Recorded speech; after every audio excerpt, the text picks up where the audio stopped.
என்ன பண்ற மாமா? நல்லா இருக்கியா? நல்லா இருக்கேமா. சாப்பிட்டீங்களா? என்ன மூஞ்சி எப்படி வச்சுக்கிட்டு நல்லா இருக்கம்ன்ற? கல்யாணத்துக்கு முன்னாடி நீ எப்படி இருந்த மனுஷன் என்னடா இப்படி வயசானவன் மாதிரி இப்படி ஆயிட்ட? என்னடா சட்டது 42 வயசுக்காரன் போடுற மாதிரி? இல்ல உனக்கு வயசு 32 தானே ஆகுது. அதுக்குள்ள என்ன முடிகிட்டில அப்படி நரைச்சு போய் கிடக்கு. ஆளு நல்ல கல்யாணத்துக்கு முன்னாடி அஜித் குமார் மாதிரி இருப்பியடா. ஏன்னா ஒரு மாதிரியா ஒடுக்கு விழுந்து கண்ணு எல்லாம் இருட்டடிச்சு போய் கிடக்கு. என்னம்மா கல்யாணத்துக்கு முன்னாடி ஆளு அம்புட்டு அழகா இருப்பேம்மா. எவ்வளவு பிள்ளைகளை நான் கட்டி கொடுக்குறேன், நீங்க போட்டி போடுவாங்க.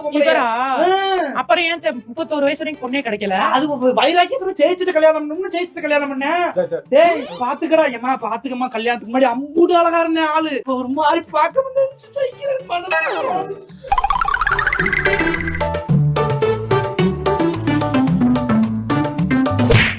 என்ன ஃபீலிங்?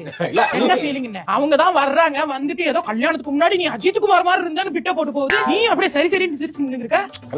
நான் தான் நரமுடி வர வச்சனா? எனக்கு கூட தான் குழந்தை பிறந்து ஒரு மாதிரி ஆளு ஆன்டி மாதிரி ஆயிட்டேன்.